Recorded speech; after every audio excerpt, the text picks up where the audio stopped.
introduction. I don't think I deserve all these lovely accolades. I always feel quite sorry for ministers in government because you're invited or appointed to these various positions. I suppose the presidents, I don't know President Mbeki, I suppose the presidents believe you have some talent for the particular area, and you may not.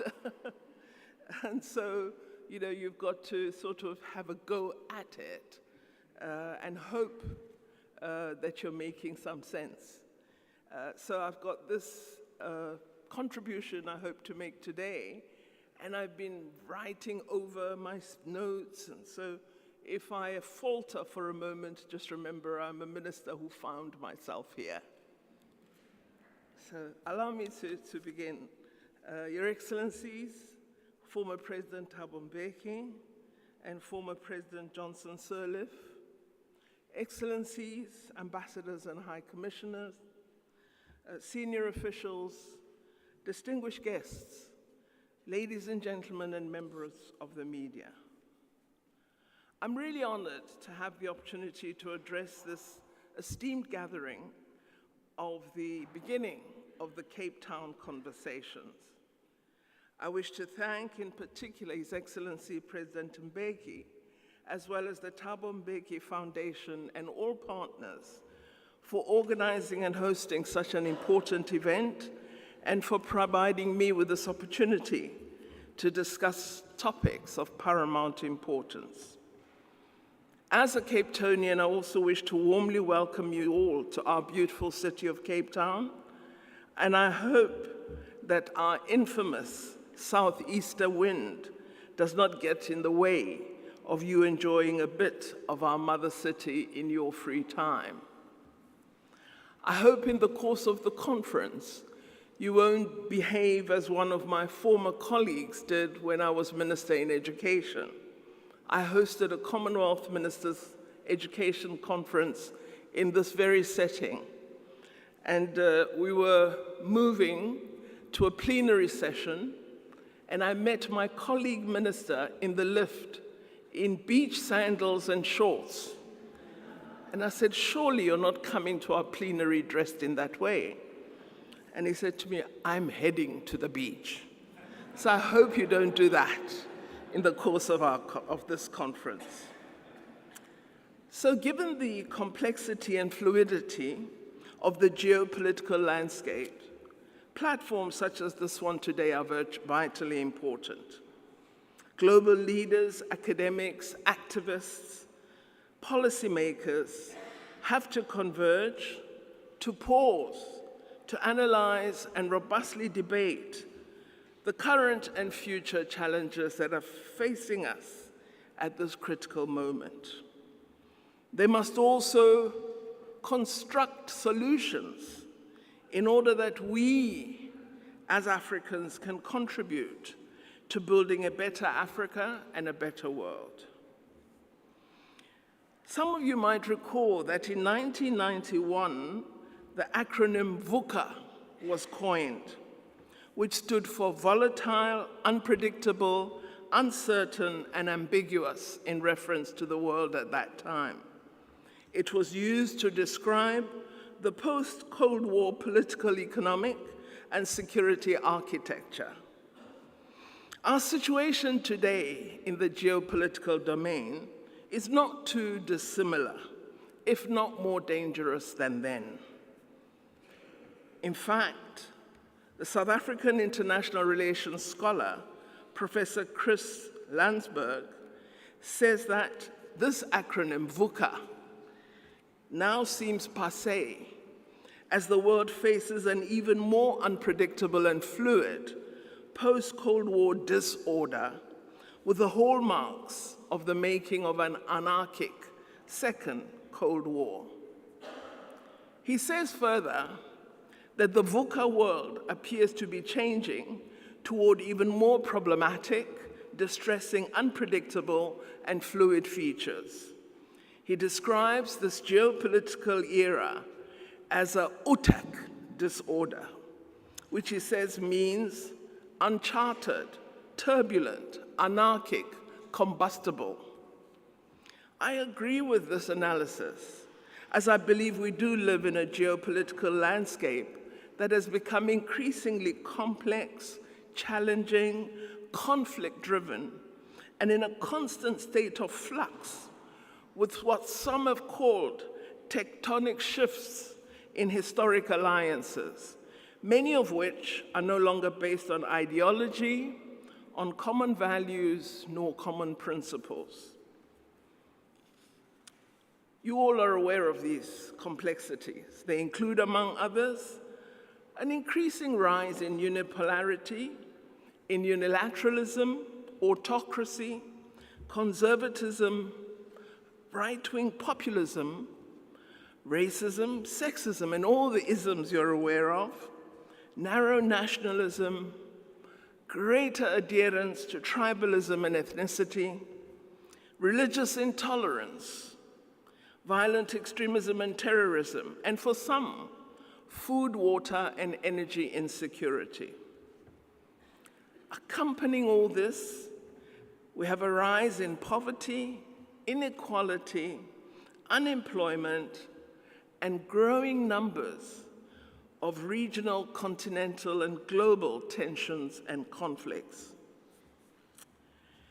These disruptions have worrying impacts on our continent and on our African aspiration for fundamental change in our world.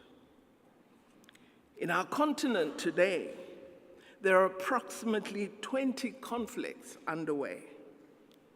We have a recent resurgence in coups, particularly in our West African region, and we also see a worrying decline in democratic practices and in institution formation for the public good. We are concerned as well that the global crises that we see, the tensions, particularly in the developed North, shift attention away from Africa and from the rest of the developing world, thus resulting in even further neglect to our interests and causes. So it is within this challenging and crisis-ridden context that our continent needs to not only manage and adequately address its challenges, but to also identify and carefully navigate the opportunities evident if we want to become a continental catalyst for global change.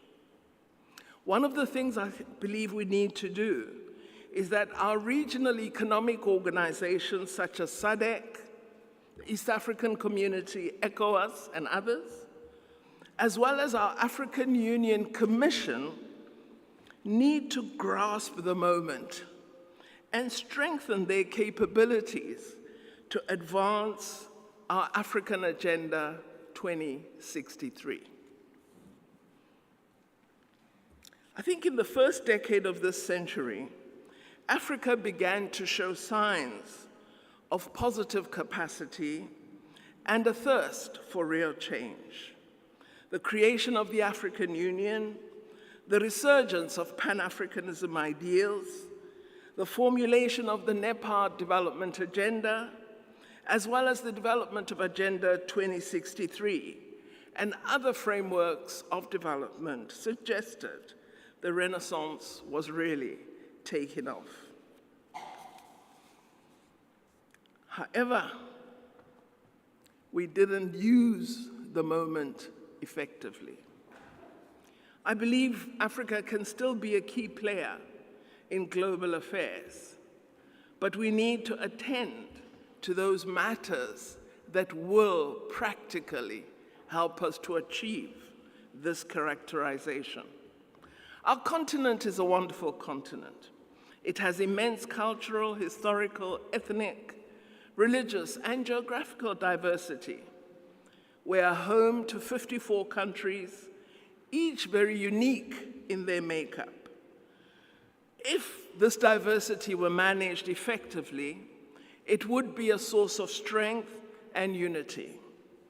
fostering and supporting innovation and creativity.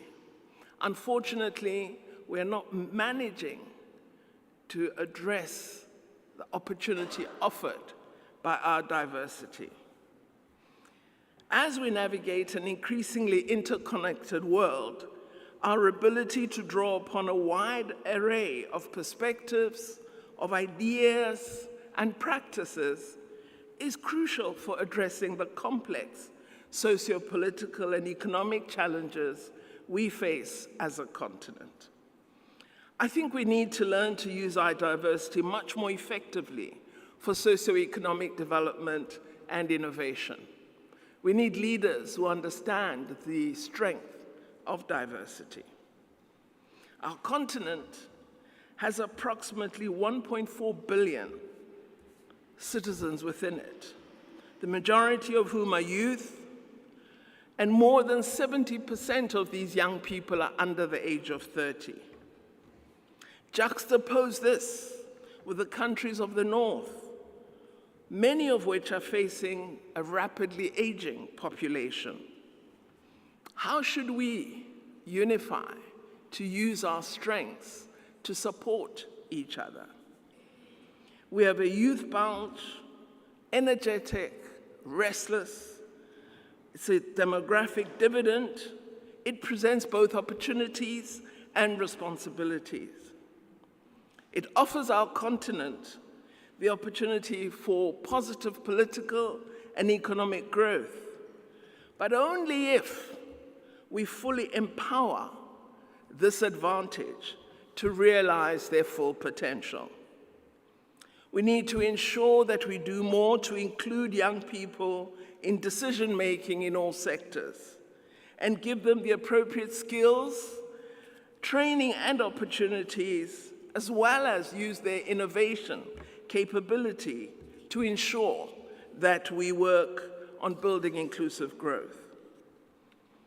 If we do not address this dividend effectively, our positive features will become a threat to the progress of our nations. We must ensure that this youthful energy doesn't translate into reckless energy. We're also a continent endowed with vast natural resources, rich agricultural land, vast seas and rivers, and an abundance of natural minerals. We have sufficient commodities, land, and ocean to address all our food, water, and energy security challenges, not just for Africa, but for the world. We thus possess the potential to become an economic powerhouse. But what we are failing at is harnessing these resources sustainably and equitably for the prosperity of the continent, but also for global economic peace, security, stability, and development. Of course, any success in Africa would always be linked with the global economy, given the attributes of the continent, and we have to ensure that we use our attributes to contribute to a more balanced and resilient world. Of course, I am often troubled because we act in a manner that suggests we are unaware of our advantages and the power that they give us, and thus we do not use these attributes to positive effect for the African continent. I suppose part of the problem is that leadership is vital to effective utilization of opportunity. We're also a continent that has amazing resilience. Many of our nations have overcome historical challenges, from colonization to neocolonialism, post-colonial conflicts, and other ills. We've learned many lessons from these experiences, and we should use them to guide the global community as we confront shared threats, such as the many regional and global wars between countries in the North and countries of the South. I had occasion recently to engage with my colleague, from Iran. And we had an interesting conversation, which unfortunately had to be in front of the media. He was making a number of statements about the conflict in Palestine. And I pointed out to him that South Africa decided from the inception of its democracy that it would seek peace and justice, and that it would encourage nations to resolve problems by negotiation and to seek to settle all disputes through engagement. My colleague was a bit surprised that I wasn't advocating for armed conflict. But I was indicating to him that if you advocate for armed conflict, it is a loss of many of your people that you suffer. And I told him, in South Africa, we were very fortunate to have leaders who decided, in the context of the terrible experience of apartheid, that what we should seek is to put the people first and to negotiate a settlement that would introduce freedoms and the beginnings of justice. We haven't fully achieved all that we wish, but we're not killing each other in the streets as we might have done. So I think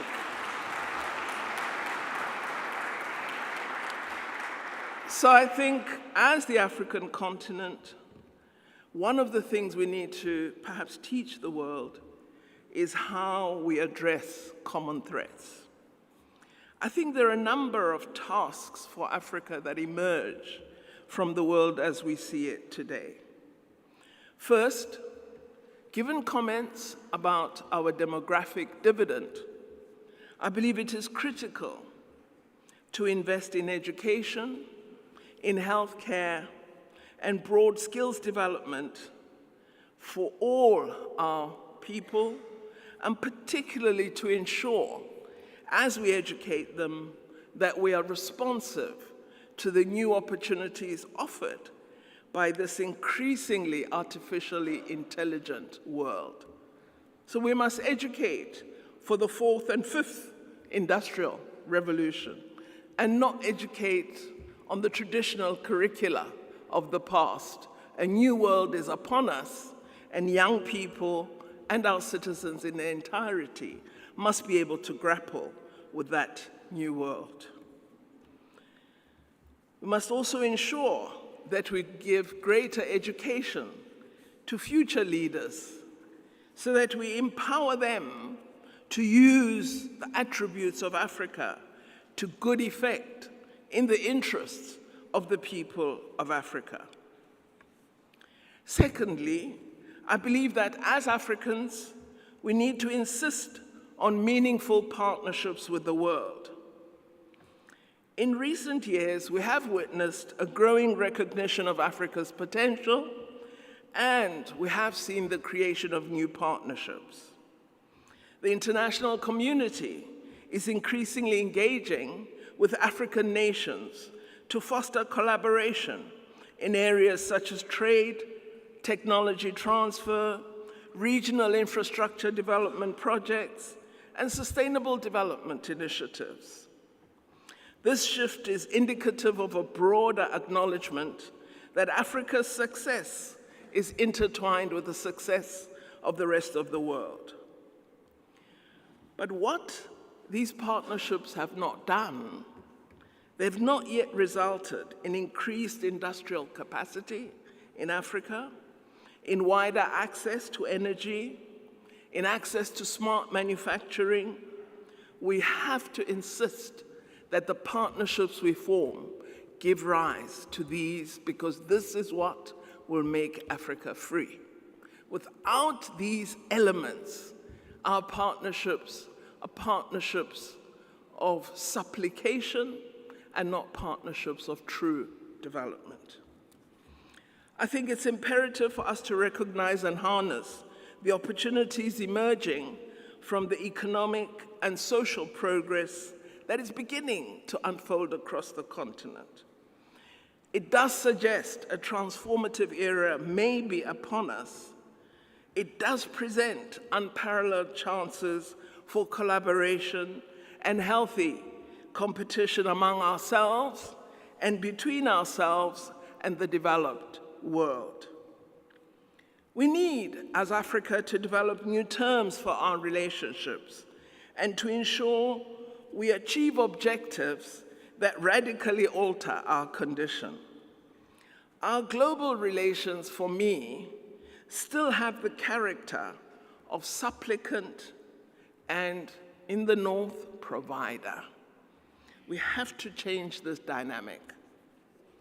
We have this odd practice on the African continent that I've often complained about, where our presidents are invited to meetings with individual countries to discuss development opportunities, and you have a single country inviting 54 presidents of 54 countries, almost as though all 54 are the same and you can discuss the same development issues with all of them, when these are vastly different countries. And I've been arguing for a long time that our presidents need to stop going to those meetings and to have stronger bilateral relations with all these countries. Well, while I acknowledge this pivotal moment, let me also admit that I believe we find ourselves as Africa at a critical juncture where we do have an opportunity to shape the global narrative. I think this now lies no longer with the North, but with the countries of the South, and in particular with the rising stars of the African continent, of East Asia, and Asia. And we need to use this opportunity effectively. Given the natural resources I referred to earlier, particularly minerals required for future our economies, we need to address how do we allow access to these rare minerals. One of my colleagues in one of the richer countries of the North said to me a few weeks ago, I've been having very positive discussions with Zambia about accessing cobalt resources. So I said, oh, that's good. I'm glad you're discussing with Zambia. But did you discuss the factory in Zambia which will beneficiate those resources? And he looked at me and said, that's a thought. So I said, I'm going to tell the Zambians not to agree to anything until you've discussed the factory.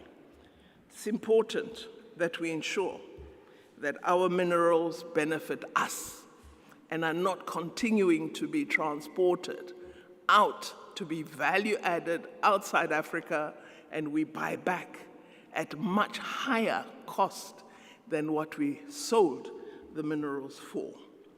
So the test for us as the African continent is, what is our ability to harness and harmonize this momentum and to channel it into meaningful avenues of cooperation and healthy contestation. This will determine our future relations with the world. So the challenge for Africa today is to successfully navigate the intricate and diverse tapestries of an ever-evolving geopolitical and geoeconomic landscape. African nations are potential poles of inclusive economic growth and can teach new lessons about economic success and how it is utilized. Can, depending on what they do, teach new lessons about how to achieve sustainable development. All of this offers a distinctive prospect of collaboration, functional coherence, and partnership. So we may be at a point where transformation is for the first time possible, where technological progress is a likelihood, but all of this needs dedicated collective attention, intellectual contribution, commitment, and full utilization of strategic foresight. We have to ensure that our relationships with the North are relations of functional cooperation. We have to transcend traditional boundaries, even as African countries, and forge innovative partnerships that are rooted in mutual respect and shared prosperity. I've believed for some time that Africa needs its own Africa 8, Africa 20, Africa BRICS, and that if we could have such formations, we can on our own unlock the vast potential that lies within our continent and create a ripple effect that would resonate globally. We've got to, of course, as we imagine these possibilities, confront our historical and current challenges as Africa and anticipate new challenges that might face us. We cannot fail to be more certain of what the difficult terrain might be if we wish to achieve the radical change I am referring to. If we are to take up leadership as a catalyst for global political and economic change, we need to address our many challenges. I believe that at present, Africa is one of the few continents with the moral authority to insist on a set of new values to drive international practice. One of the main challenges that I think still face us is that of lack of sufficient economic growth to address the needs of all our society. And the fact that our economies are still largely commodity-based is a real challenge for us. As I said, we are still exporting raw minerals. They are value added in the North. Our manufacturing sector is very low on the continent. Intercontinental trade is at a real low, at approximately 17% of our trade. We have seen it increase over the past 2 decades, but 17% is not good enough. There are many reasons for these low intra-African trade statistics: a lack of local manufacturing and beneficiation capacity, drawing value and relying only on commodity-based economies. We are still reliant on extractive commodities and have not really shifted from the colonial infrastructure legacy. Our infrastructure is poor, our road and air capacity is inadequate, and all roads lead to the north rather than elsewhere. We need, therefore, to ensure that we change the order of trade. We have to ensure that we address the colonial legacies that still drive much of the economic practice on our continent. But I have to acknowledge that the continent has recognized these negatives, and we have begun to address some of the changes that we need to attend to. One of the areas in which I believe we've begun to become more serious is that of addressing the economic integration of Africa. We've done this through a bottom-up approach of developing regional economic development organizations, such as our SADC, ECOWAS, the East African Community, and of course, we've recently adopted and begun to implement the Africa Continental Free Trade Area Agreement. We must ensure the speedy implementation of the AFCFTA in all its aspects, from harmonizing African legislation to ensure that there's free flow of goods, of services, and people throughout the continent. We must ensure we have sufficient regional infrastructure to ensure effective rail, road, air, and sea transport for goods to move easily. And of course, we must ensure that we build partnerships that allow us to leverage the strengths of both developed and developing economies. Thus, we must share knowledge, expertise, and resources to create synergies to accelerate inclusive growth and sustainable development. So as Africa, we must extend beyond rhetoric to tangible strategies that promote inclusive growth and sustainable development. We must commit to leveraging our collective strengths.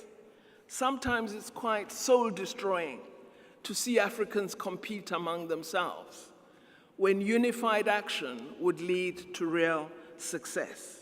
So we need to understand our collective strengths and use them effectively. We need to embrace diversity. We need to harness the power of technology to bridge any gaps and to address disparities. We have to invest in the sectors I referred to earlier. I think if we have a skilled workforce, a healthy population, robust systems, we will begin to build a thriving Africa. We have to achieve investment in technology modernization. We have to invest in research, science, and innovation, and ensure we unlock new opportunities and drive economic diversification. Let me conclude by saying, I don't believe we can overstate the importance of Africa as a continent for catalyzing change. Its diversity, its resources, its resilience, and its young people position Africa as a key player in shaping the future of our global community. We must embrace the opportunities Africa presents, and together, North and South, we must work together to address the challenges we face, but also challenges addressed that will contribute to a more just, sustainable, fair, and prosperous world for all. I think that we should seize this opportunity more effectively to build a future in which collaboration will know no boundaries and where the progress of one will be seen as contributing to the advancement of all. Let us seize today to catalyze change and redefine Africa's role on the global stage. If we address our challenges head-on, we can, as Africa, contribute to a world in which Africa will stand not just as a symbol of resilience, but as a fundamental catalyst for a brighter and more inclusive future for all our world, united in its diversity. Of course, this is a crazy aspiration given the moment, but as South Africans, we never fail to dream. I thank you very much for this opportunity. Madam Minister.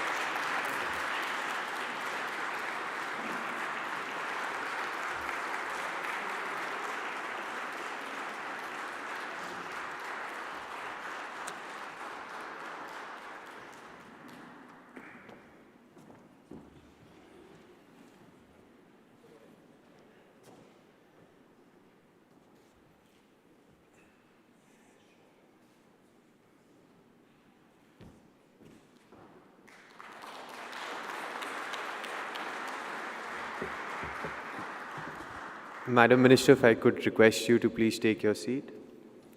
Yeah. Honorable Minister, let me just thank you for your wonderful oration. I think it came from your heart. It covered all the right issues that we are going to be engaging with during the next 2 days of this conference. And your parting words of hope and optimism, of dreaming and believing, must motivate all of us to try and find solutions for the future. We are now going to use the benefit of the presence of the Honorable Foreign Minister, and we are going to actually use this forum, the Cape Town Conversations, to end a chapter and begin a new one. Over the last nearly 12 months now, under the leadership of Ambassador Sujan Chenoy, who's going to be speaking to us in a minute. Sachin Chaturvedi, who's in this room. Sachin, are you here? There you are. There's Sachin and a few others. India took on the mantle of leading the presidency and entrusted the ideas bank of the G20, the Think 20, in the hands of these able gentlemen who will join us. And of course, our organization, the Observer Research Foundation, was entrusted with the responsibility of being the secretariat of making the trains run on time. But before we come to the secretarial work and we present to you, I think it is my honor and privilege to invite the Director General of the Mohan Parekar Institute for Defense Studies and Analysis, Ambassador Sujan Chenoy, and the Chair of India's T20, to speak to us on the experience of 1 year, what we sought to do, where we are, and how he dreamt and what we should believe in as we hand over. So let me invite first Ambassador Sujan Chenoy to speak to us as the Chair of India's G20 effort. Ambassador Chenoy, the mic is yours.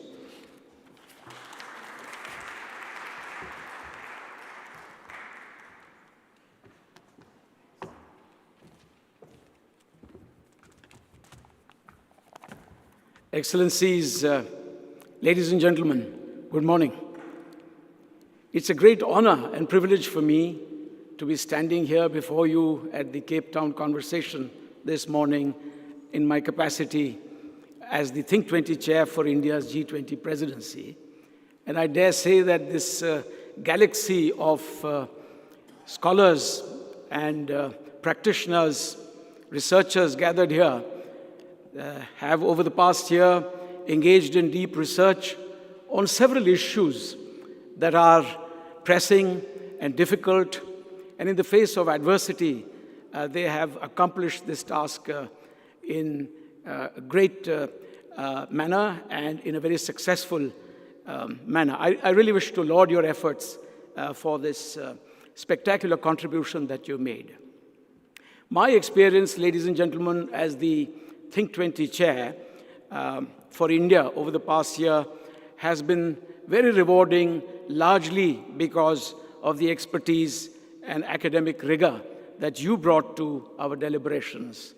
It's also, in no small measure, a result of the kind of support that I got from Dr. Samir Saran of the ORF and Dr. Sachin Chaturvedi of the RIS, as also the rest of you.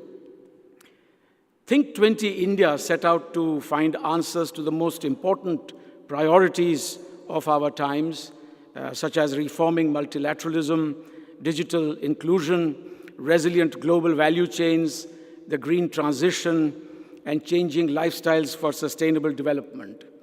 Throughout the year, we have interacted with a most enthusiastic and dynamic group of intellectuals from G20 countries and beyond, basically in accordance with the principle of leaving none behind. This ensured that our output was both representative and relevant.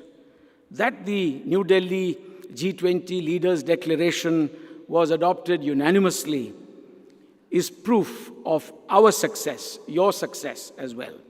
It is flattering to note that some of the key recommendations made by T20 India were adopted at the summit level without any kind of doubt. This is most palpable in four main areas: multilateral reform, green transitions, digital public infrastructure, and above all, women-led development. You would agree that the Delhi Declaration is among the most ambitious that we have seen so far. Friends, the African Union's inclusion in the G20 at the Delhi summit is a great tribute, in my view, to Nelson Mandela, who devoted his life to struggle for justice and equality. Africa's rapid development could provide fresh momentum to inclusive global growth and give a new voice to the global South. Friends, a major takeaway of the Delhi Declaration was the launch of the Global Biofuels Alliance on the 9th of September by Prime Minister Narendra Modi in the presence of the leaders of the United States of America, Brazil, Argentina, and Italy. As you all know, biofuels have lower emissions intensity than fossil fuels and therefore can play a crucial role in decarbonizing economies. 19 countries and 12 international organizations have signed on to this alliance, and they've given a commitment to expand the use of sustainable biofuels. I hope very much that many African countries will also follow suit. Friends, the launch of a mega India, Middle East, Europe Connectivity Corridor, IMEC, as the acronym goes, by India, the US, Saudi Arabia, and the European Union was another major outcome of the G20 declaration. This shipping and railway corridor will give impetus to economic development through enhanced connectivity and economic integration. We hope that the strife in the Middle East will end soon to enable renewed focus on developmental issues. We must all continue to dream big in the face of adversities. Ladies and gentlemen, today climate change, global warming, and environmental degradation are some of the greatest challenges that we face. India's economy is already 10% more energy efficient than both the global and the G20 average.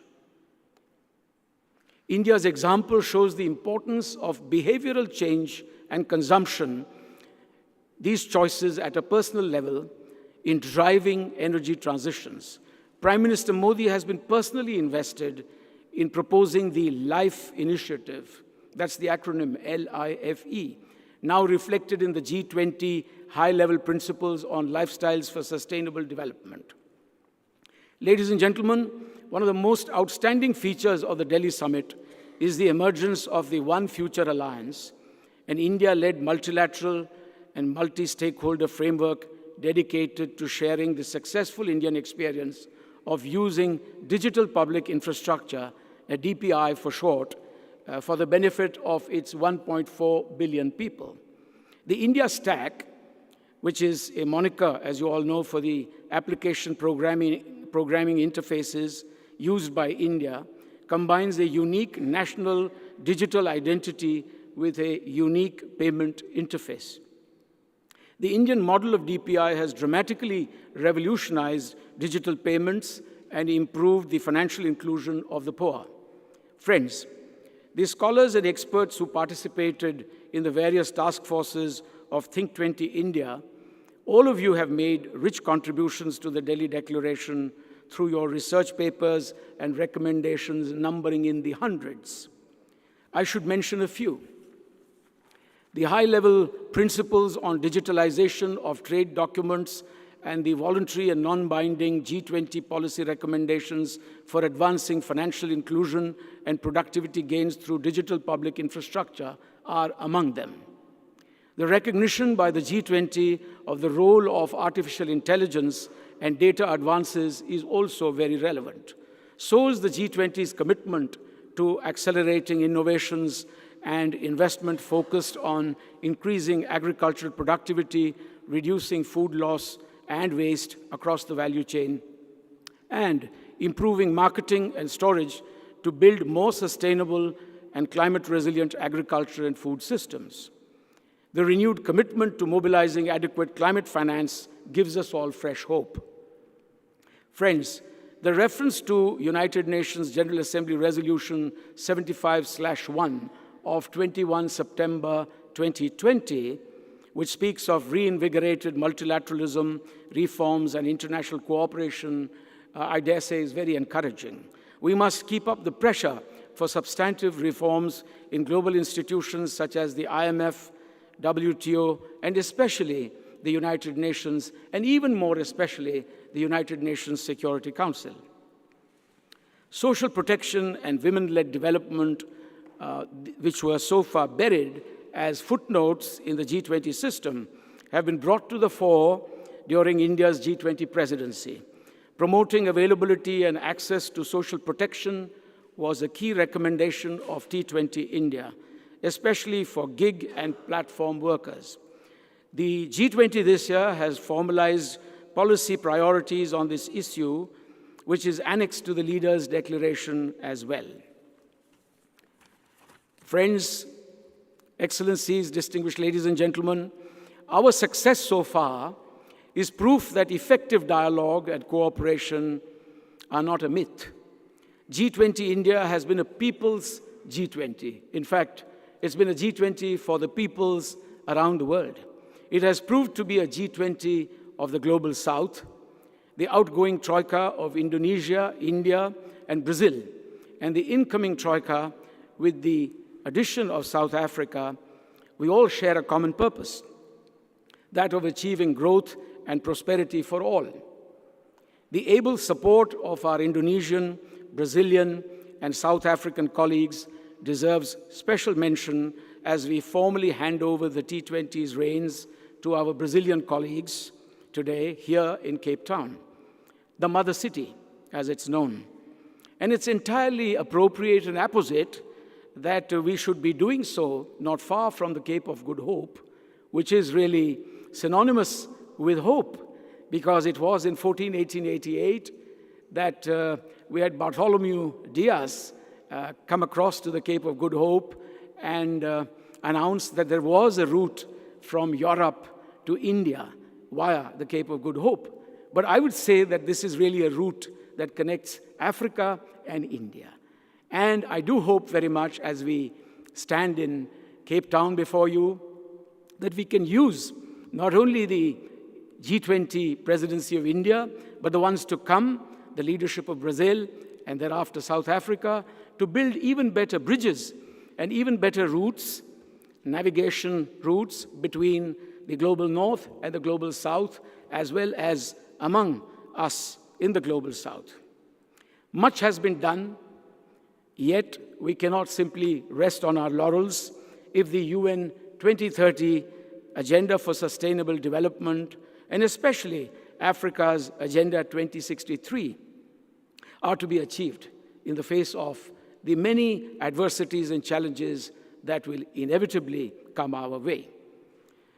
And to borrow a phrase from the poet Robert Frost, we have miles to go before we sleep.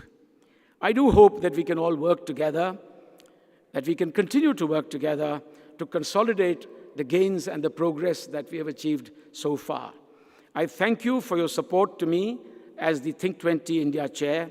I wish Brazil good luck, and thank you all once again.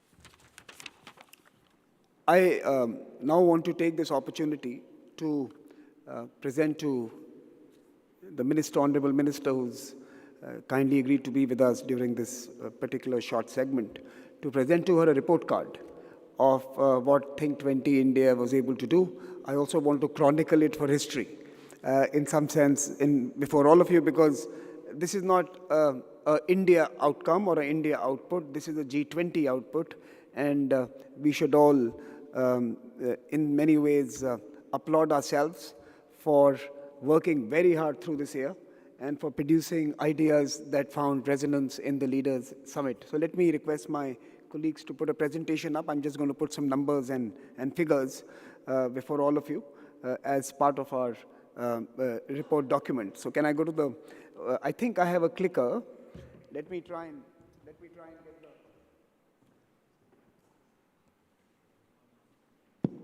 yeah, I have a clicker, and I'm going to use that clicker to basically run through this presentation.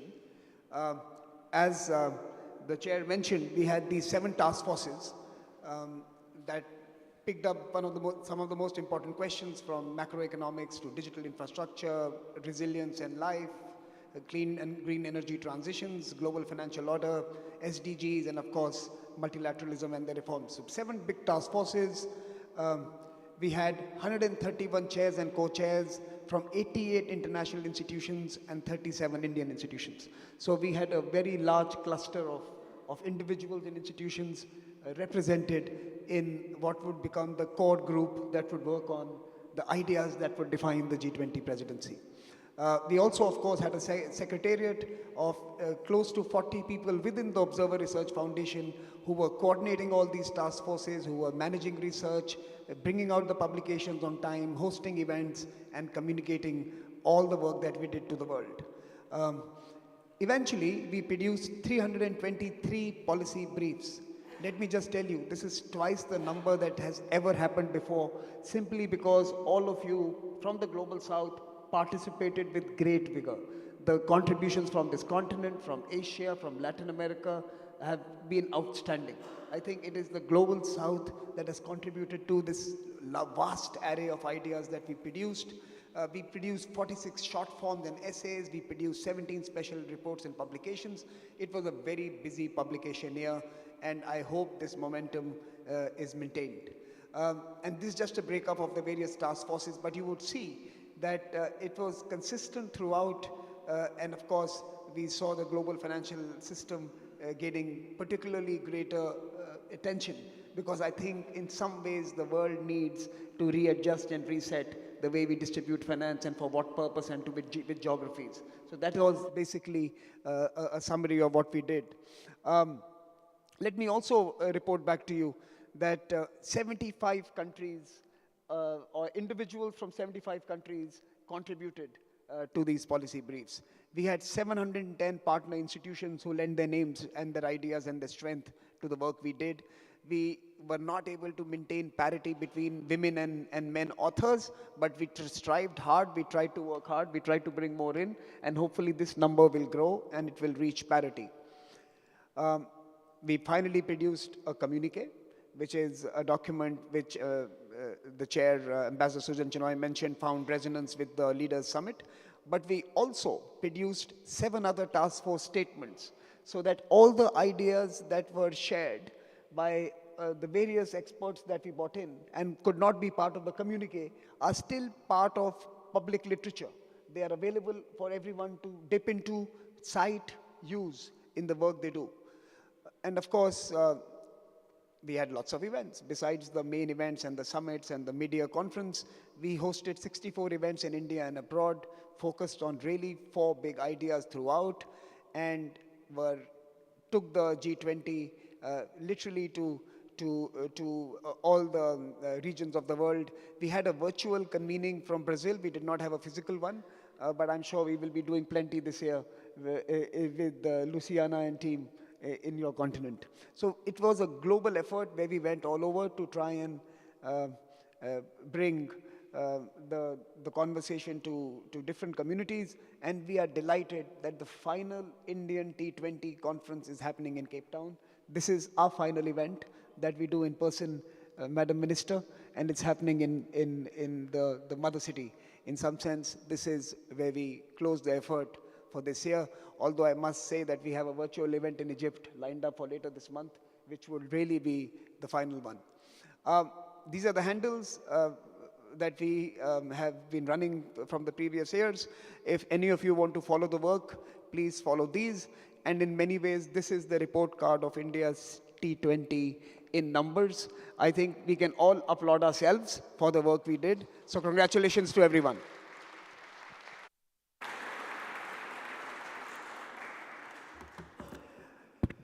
So with that, we draw the curtains down on India's T20 presidency. And let me congratulate Sachin, my friend who's sitting there, and I'll have you on stage in a minute. And let me congratulate Ambassador Chinoy and a few others who were part of the core group who shaped the presidency.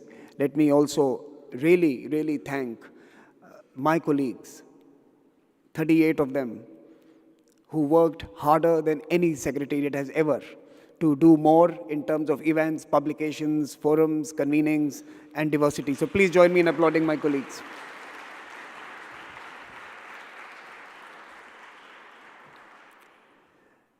But new beginnings, the journey continues. And to now take over and take this journey forward, the journey of the G20, the journey of shaping the future that's sustainable, that's fair and equitable, and that is inclusive and planet-friendly.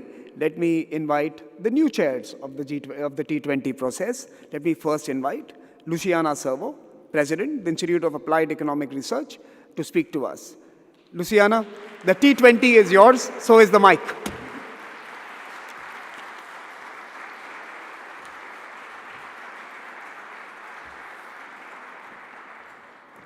And before you speak to us, I'll invite you to come here. I want to hand over this document. A report card that I presented is now yours.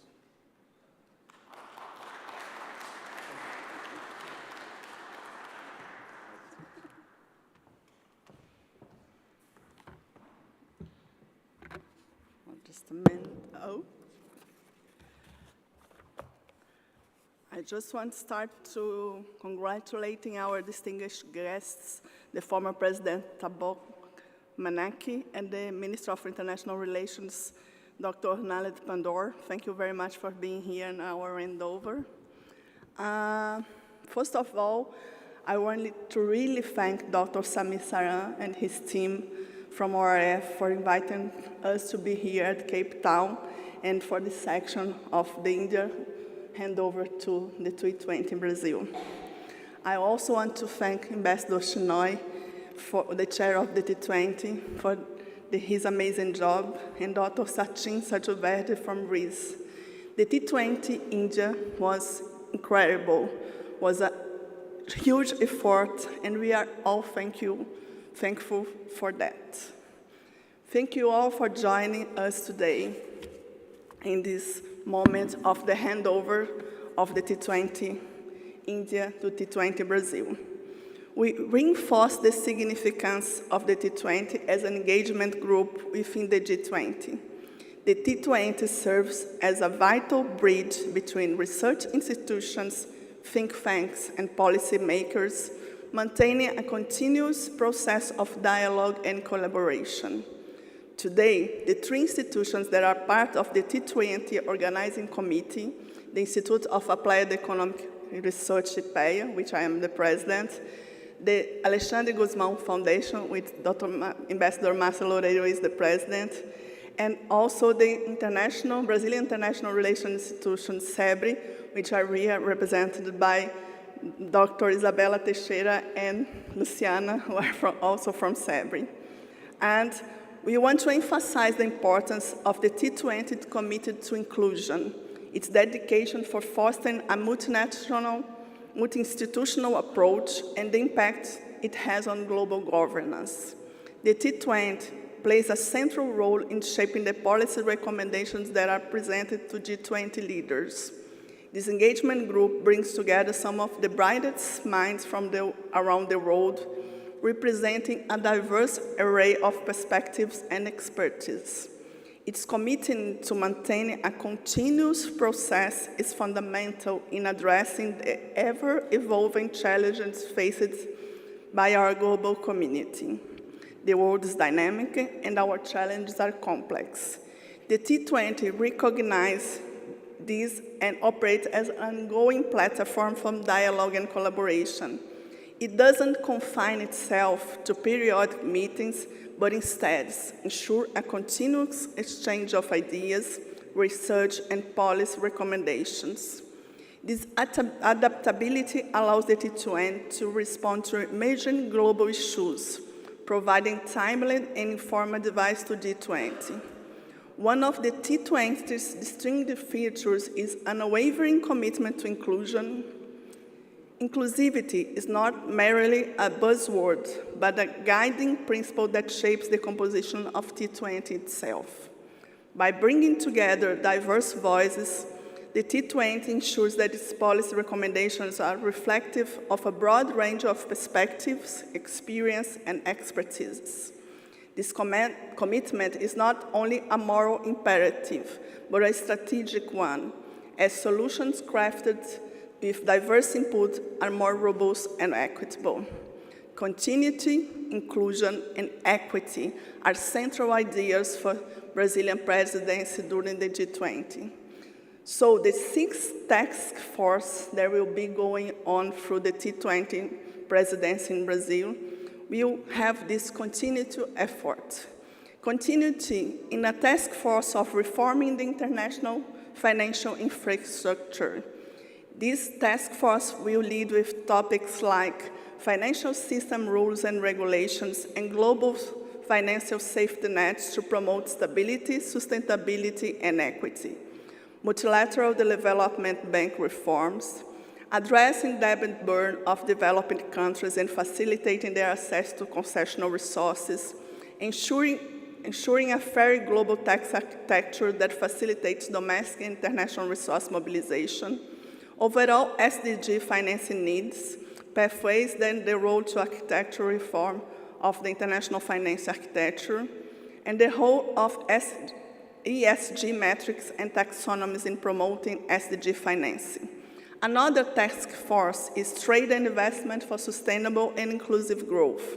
It will also take the subtopics of trade and investment to fight inequality and poverty, and hunger and foster social inclusion, trade and investment, climate action and sustainability, women in trade, trade and digital transformation, promoting greater participation of MSME in trade and global chains, and dealing with neo-protectionism and the changing features of global value change. A third task force will be the continuity of strengthening multilateralism and global governance. It will talk about the G20 role on strengthening multilateralism, the UN reform of the WTO, global health issues and One Health approach, new norms and metrics for international development cooperation and global public goods provision, the role of non-state actors, non-governmental organizations, and subnational units in multilateral governance, and assessing at G20 pledges and action.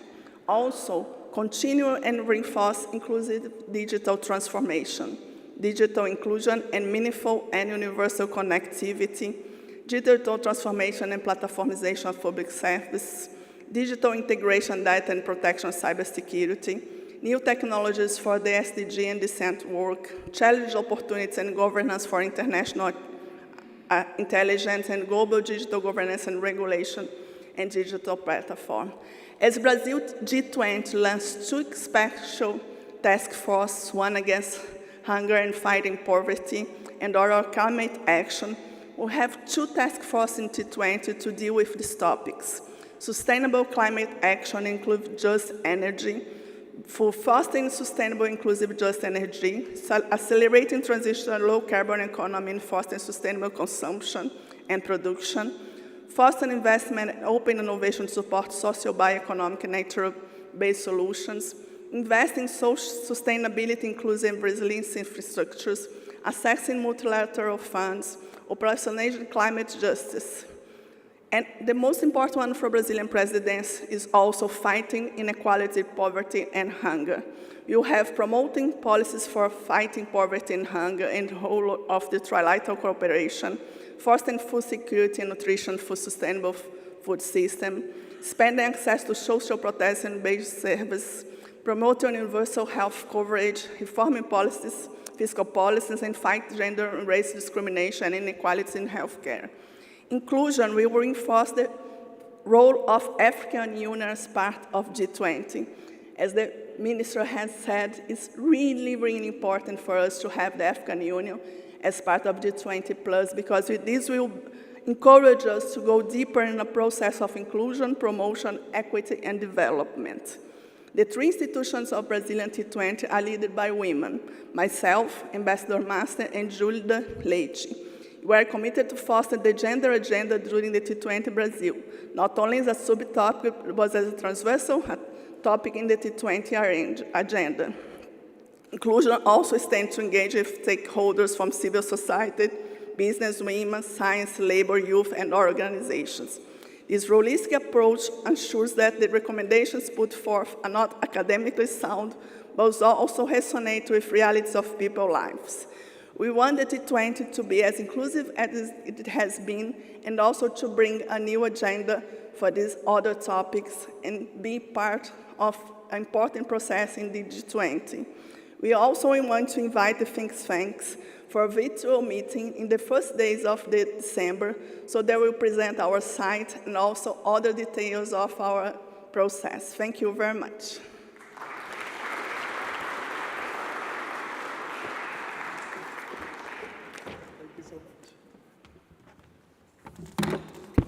I can tell you that you are in for the ride of your life, Luciana, the next 1 year. You know, someone in the ministry asked me, Madam Minister, someone in the ministry asked me, what are your plans for next year's G20? I said, for the next 19 years, I don't want to do G20. There was so much of G20 in my life in the last 1 year. Let me now invite Ambassador Marcia Loureiro, the president of the FUNAG, the Alexandre de Gusmão Foundation. Ambassador, can I request you to come on stage? And let me also first hand you a document. Thank you so much.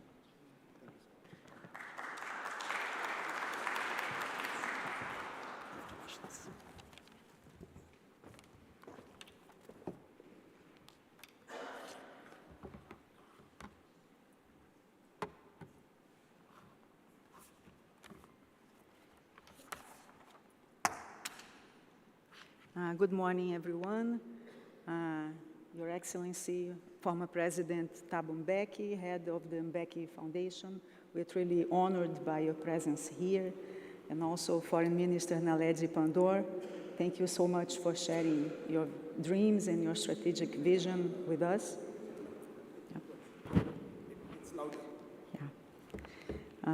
Distinguished authorities, Ambassador Chinoy, Dr. Saran, Dr. Chaturvedi, my colleagues, Dr. Luciana Servo and Isabella Teixeira, and a special greeting to Deputy Consul General of Brazil in Cape Town, Ambassador Ricardo Diniz. Let me begin by congratulating T20 India for a very productive year. T20 has successfully addressed complex issues, challenging issues, and you, as well as the previous Indonesian leadership, leave a sound legacy for us to build upon in 2024. I would also like to greet our South African hosts. It is a pleasure to be here in this vibrant city, in this beautiful country.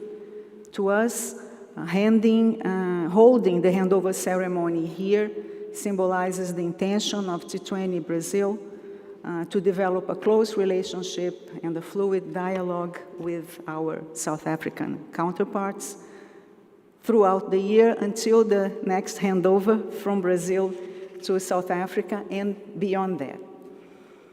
We just heard my colleague, Dr. Luciana Servo, about our vision and our plans for T20 during the Brazilian presidency, whose motto is building a fair world and a sustainable planet.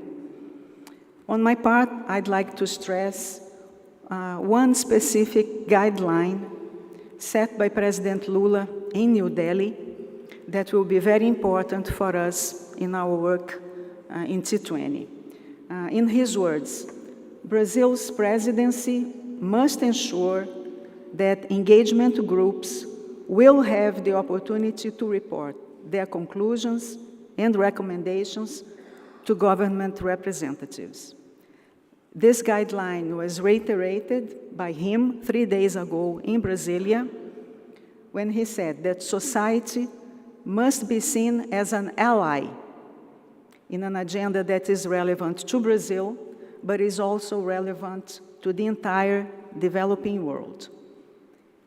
In line with this presidential guidance, the Sherpa track is encouraging the engagement groups to move up the delivery of their recommendations and proposals to coincide with the mid-2024 Sherpa meeting so that these proposals and the recommendations can be considered in a timely manner for possible use in the final documents of the leaders and of the 2 official tracks. So let us make the best possible use of this receptive attitude, of this openness towards the contribution of the engagement groups. Let us not miss this opportunity to be heard and to make a difference. Another point I'd like to underscore is that we will be working hard, we are doing this already, to mobilize the global think tank community, especially in Africa and in Latin America. We're making an outreach effort toward those regions in order to increase the representation of African and Latin American think tanks in T20. Of course, at the same time, we want to preserve the participation of think tanks and research centers from other regions. They have been in T20 for years. They have a lot of knowledge and expertise to share with us, and they have given a major contribution over these years. We see the Cape Town conversation as a great opportunity to convey this message of inclusiveness, of representativeness. Following the entry of the African Union in G20, this coming week, the chair of the African Union Commission will visit Brazil.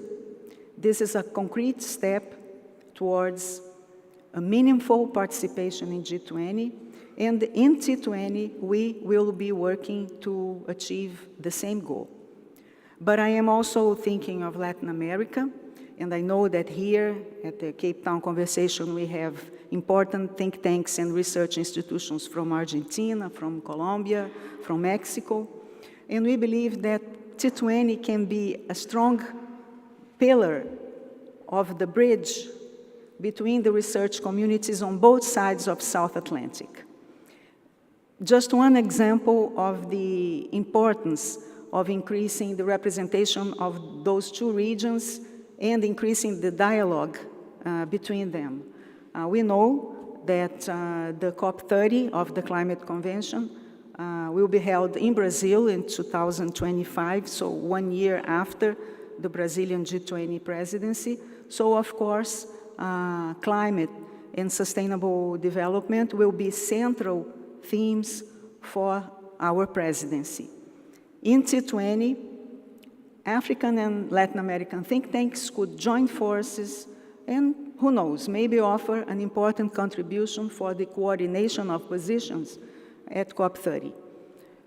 Countries that have tropical forests, for instance, why not use T20 to exchange ideas and to elaborate joint recommendations? This is just one example. Another topic of interest to those two regions, to all the regions actually, is improving the financing mechanisms for sustainable development and climate action. Another central issue is the fight against inequality, mentioned here at different moments. It is central, again, to everyone, because there are inequalities among countries and among regions, but there are also inequalities within countries, even the most affluent ones. This issue, as President Luciana Servo just mentioned, will be directly addressed in Task Force 1, but in fact, it is an overarching theme. In our view, it should be addressed in all task forces when we discuss just energy transition, an inclusive digital transformation, when we talk about international financing mechanisms, trade and investment, and multilateral governance as a whole. Closely linked to the fight against inequality is the role of new technologies. They can have a transformative power, they can create opportunities, or they can, paradoxically, as we know, increase inequality. So I believe it is our task in T20 to look at new digital technologies, new energy sources, all kinds of innovation as catalysts for inclusion. T20 is the perfect environment for us to reflect on these issues, perhaps together with other engagement groups, such as S20. And by the way, interaction with other engagement groups will also be very important, will be one of our priorities. Those were just some thoughts that I wanted to share with you. We are indeed very happy to be here for the handover and for the Cape Town conversation. We, T20 Brazil, see ourselves as facilitators of a collaborative exercise that we hope will be truly global, because complex issues cannot be addressed by countries individually, and ultimately because the G20 deliberations have an impact not only on G20 member countries, but on the international community as a whole. We are fully aware of this responsibility, as was mentioned last evening by the Brazilian delegation. So, with this, I conclude my remarks. I thank you all for the attention, and I hope to see you all in Brazil very soon. Thank you.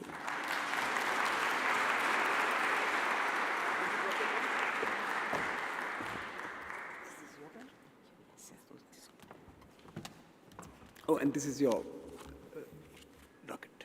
Thank you. So let me invite the final speaker from the Brazilian T20 leadership, Isabella Teixeira, trustee of the Brazilian Center for International Relations, but also the former Minister for Environment.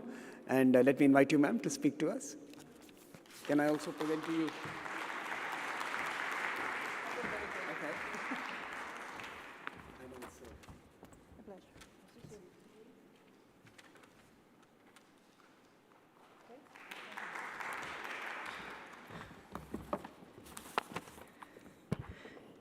Good morning. I'm not sure what the thoughts I should share, but I think that the first one, it's impressive that the Brazilian team, we have women. So, Madam Minister, welcome to Brazil. And this is very important because people used to discuss gender, but not necessarily share their power with women.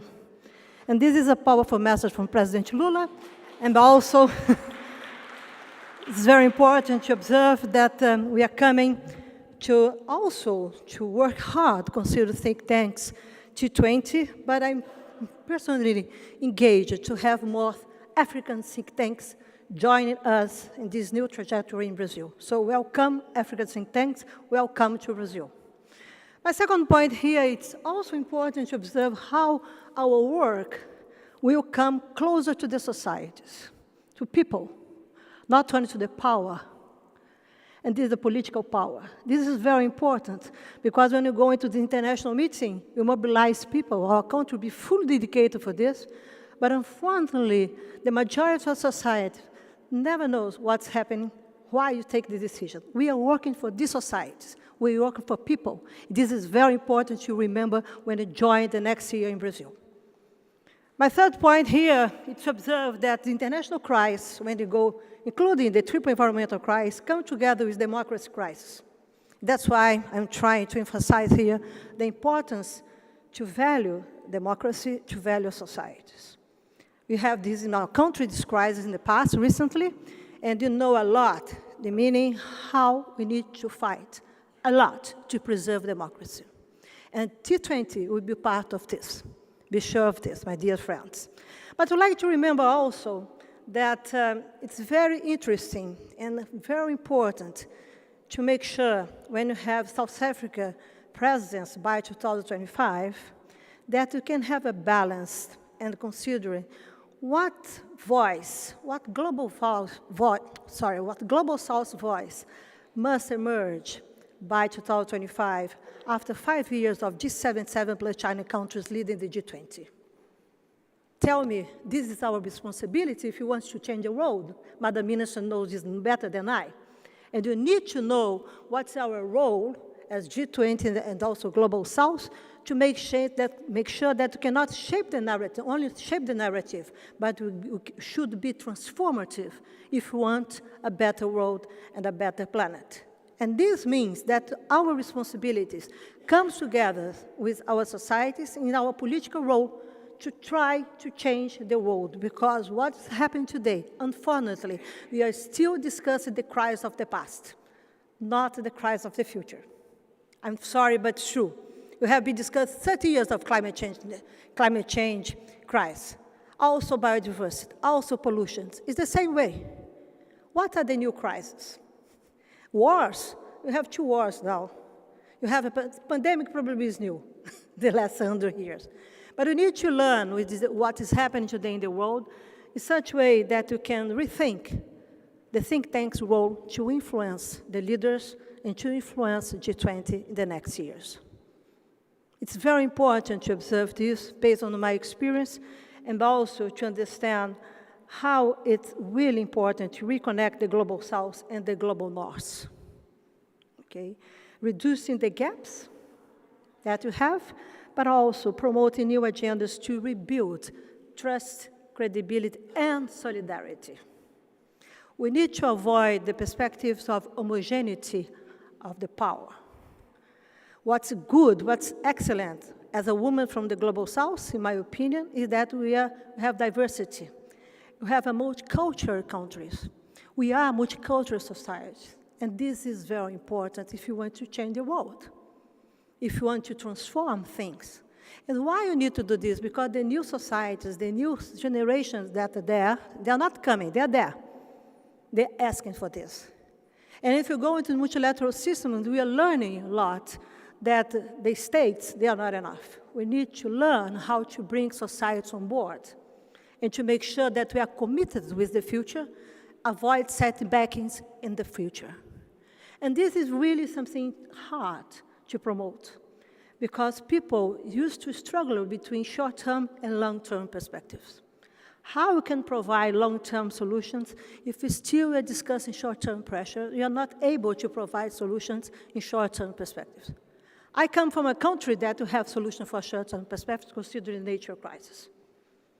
It is very important to observe because today we are not discussing energy transition more, it seems. We are discussing, again, back energy security.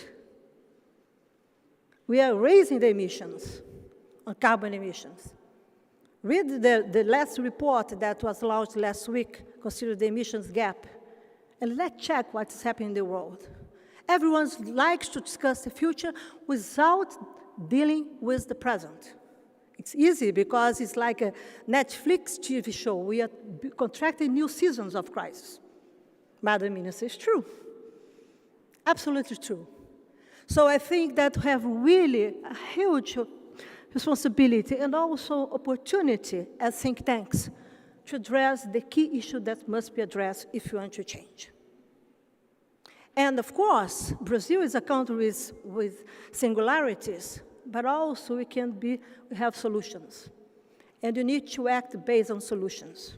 And you need to be transformative together in such a way that you can indeed promote what's really important, how to deal with social and environmental inequalities, and also how make things in life better and just. I'd like to remember you that it's very important that you could discuss things and you can bring people and can have all these arrangements that India shared with us. It was fantastic, but look, to make really people committed, John, Mary, Harris, they must understand what we are doing. If you want to be transformative, if you want to change the things. If you want to postpone things, let's do what we're doing today. But you want to be committed, come, work, discuss, write, invite people to discuss, make sure that diversity is the asset that we have on our hands. This is why Global South matters, because we have diversity. And this is why you are important to promote solutions around the world. My last comment here is actually based on this. Let's unlock and unblock the future in the present. We need to bring the future to the present. When we have President Lula back, I'm very honored to be his former minister. We used to say, international community, we used to say that Brazil is back. I used to ask, is the future back? I think it's very important that we must discuss the future in the present, but more than this. We need to not stop solving the problems of the past. We need to new stories based on the future. So welcome to Brazil, welcome to our leadership together with you, and I'm absolutely sure that the next 2 years, 2024, 2025, that we have Brazil in G20, Brazil in COP30, and we have also South Africa in G20, and also Brazil in BRICS+. If you cannot change the things, forget the world. Come on, let's do better than we are doing today, and let's drink low-carbon caipirinha. I invite you to come to Brazil. Thank you very much.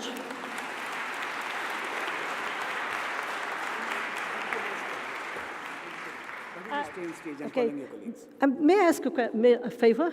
We're taking a photograph now. We're getting Okay, but I'm a madam. Could you wait? I know that you're a showman, but I am showwoman. Wait. I'd like to invite Madam Minister and also the 3 Brazilian women to take a photo. This is Brazil, and you after, because you are men.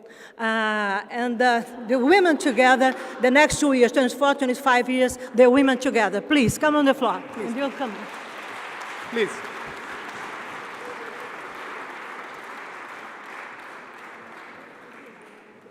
Center of the screen.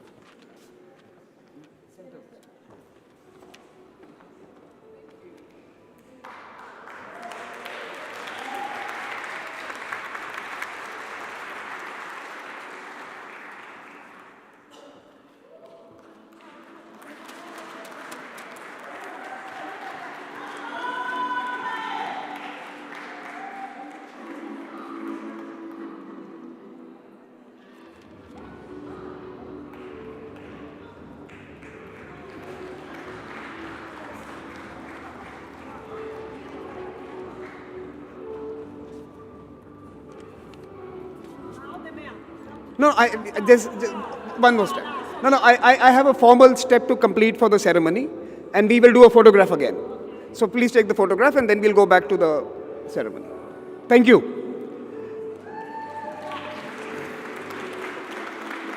Thank you. Madam Minister, can I request you to remain on stage? Yeah, please. All the Brazilians as well.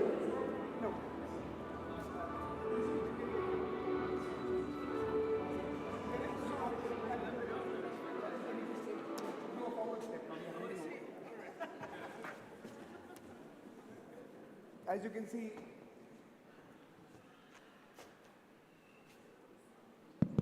Brazilian presidency will be fun. Okay, now let me invite a few of our Indian colleagues to complete the handover ceremony. Let me invite the chair of India's T20, Ambassador Susan Chinoy. Let me invite Sachin Chaturvedi, a member of the core group, on stage. Please join on that side, sir. Sachin, please come on stage.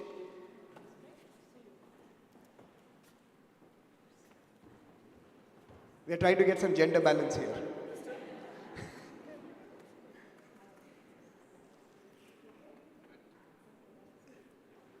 And may I now invite the Secretariat, the directors of the Secretariat, to formally hand over the keys to the future to you. So let me invite the Secretariat Director Sunena and Nilanjan Ghosh, Sunena Kumar and Nilanjan Ghosh, to formally hand over the keys to Brazil. The keys to a better future. So these are the 2 folks who ran the Secretariat, so please applaud them for their contributions.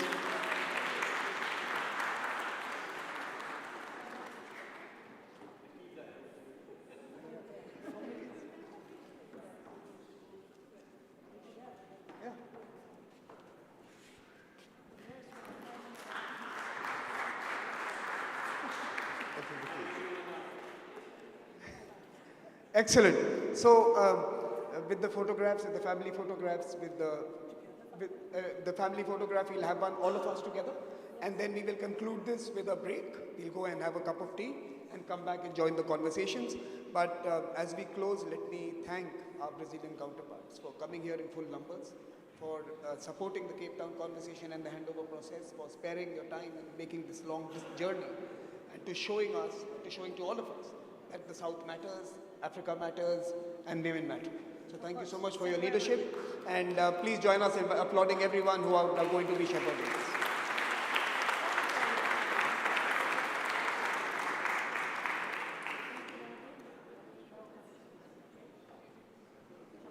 So now we have a break, and we'll come back in 15 minutes and resume conversation.